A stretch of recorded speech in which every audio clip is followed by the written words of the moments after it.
Warriors Post Game Live. You know, we did a lot of good things to get back in it after a really bad first half. But it was a great game. Two of the best teams in the league, and they're the hottest team in the league. And we gave ourselves a chance, but we didn't play well enough to win. Kind of Gary went on the job. Did you think about using Gary on earlier? Yeah, well, of course, you know, Gary's, one of the best defenders in the league. And so we knew he was going to guard him for quite a bit of the game. And so we got there and, you know, we started Wiggs on him, but eventually got Gary on him. You've obviously been around one teams that kind of emerged into a 5 drop. First you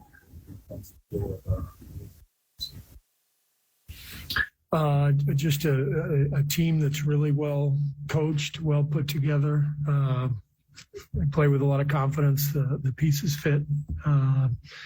They've done a great job. Just the whole organization, building this team from the ground up over the last few years. They've nailed their draft picks and developed their players well. And Taylor and his staff have been great in terms of forming an identity and building the team around Ja, and so great job, and they've turned into one of the best teams in the league. What do you think of Klay? Thought Klay was really good. The plus 17 in his 19 and a half minutes.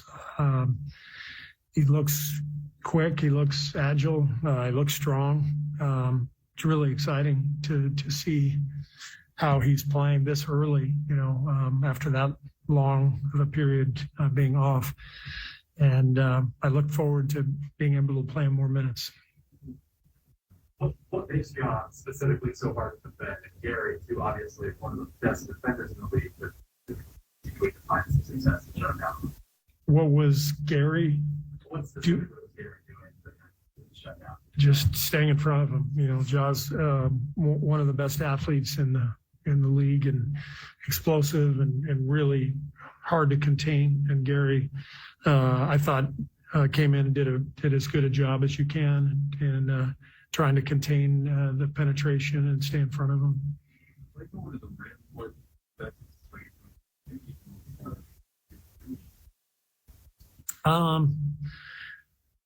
He's been out so long that the game's even changed in the last 2.5 years. It seems like all these games turn small, and there's not much rim protection, and there's switching everywhere. So you end up with guards in the paint after a switch. So I just think Klay is seeing room in front of him, and he's attacking. I don't know how purposeful it was, but he took hard last 7 shots, something like that.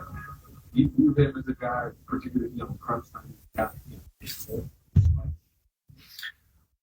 Absolutely, yeah. I mean, it's no secret that down the stretch we're going to want Steph and Klay, shooting big shots, and Wiggs can also attack and get to the rim. But we're going to call a lot of plays for Klay and try to get the ball in his hands for sure.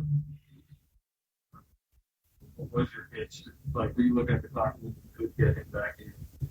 Yeah. I mean, I knew, the plan was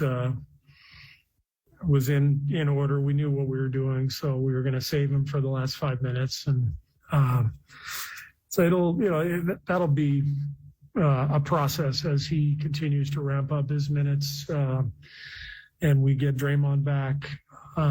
You'll see the team start to form in terms of how we're going to close games, and not only offensively but defensively. And so I think in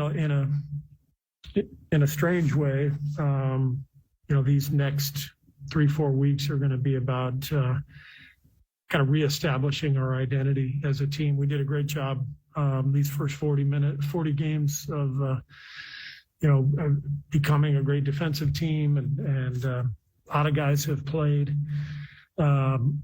important minutes and established roles but now that's going to be shaken up a little bit because Klay's going to play a huge role. And we've learned a lot about some of our young guys. And so this next month or so, we're going to shuffle the deck a little bit and try some different combinations and try to get everything in order for the stretch run and the playoffs. Did you word on Draymond possibly join with the one? I think it's doubtful right now that he would join us. He's doing well, but